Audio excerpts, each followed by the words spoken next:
5 seconds. Start. महोदय, मैं दिल्ली के संबंध में भी कुछ कहना चाहता हूँ। विराम।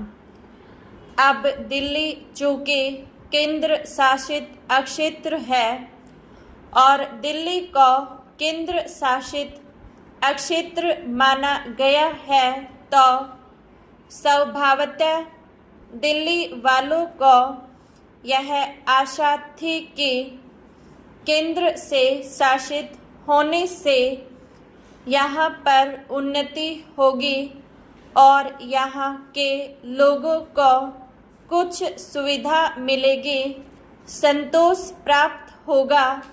किंतु मैं यह देख रहा हूँ और लोगों में भी यह भावना बढ़ती जा रही है कि जब से यह केंद्र शासित क्षेत्र हुआ है, तब से शासन में निरंकुशता आने लगी है और लोगों की ओर ध्यान कम दिया जाने लगा है। इसलिए मैं यह कहना चाहता हूँ कि दिल्ली प्रशासन के पुनर्गठन के ऊपर पुनः जोर दिया जाना चाहिए और हो सके तो उसके लिए एक समिति बैठा दी जाए और उसके लिए सोचा जाए कि दिल्ली का प्रशासन किस तरह का होना चाहिए। मैं चाहता हूँ दिल्ली के प्रशासन के संबंध में आप विचार करें।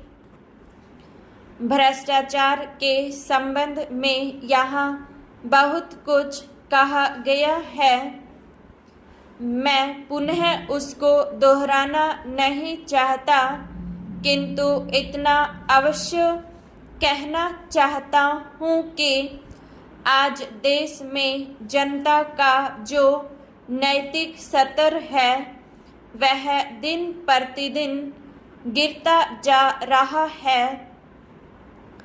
सरकार को यह सोचना चाहिए कि उनका वह नैतिक स्तर किस प्रकार उठाया जाए और किस तरह से लोगों की भावनाएं बदली जाए, किस तरह से लोगों में अनुशासन रह सके। इसके लिए सोचना अत्यंत आवश्यक है। हम जब भ्रष्टाचार की बात कहते हैं तब यह तो सभी मानते हैं कि भ्रष्टाचार है और इसमें कोई दो राय नहीं है कि भ्रष्टाचार मौजूद है। छोटे से अधिकारी से लेकर बड़े अधिकारी तक यह फैला हुआ है। भ्रष्टाचार केवल प्रशासन में है ऐसी बात नहीं है, वरन यह लोगों में भी फैला हुआ है। जब करों की अदायगी का प्रश्न आता है तब लोग दो दो खाते बना लेते हैं और आयकर की चोरी करने का प्रयत्न करते हैं और कर से बचने के लिए भ्रष्टाचार करते हैं।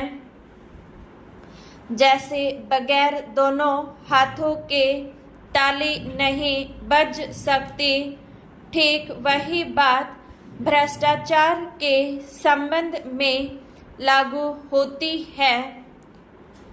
भ्रष्टाचार के निवारण के लिए जितना अधिकारियों का कर्तव्य है, उतना ही कर्तव्य जनता का है।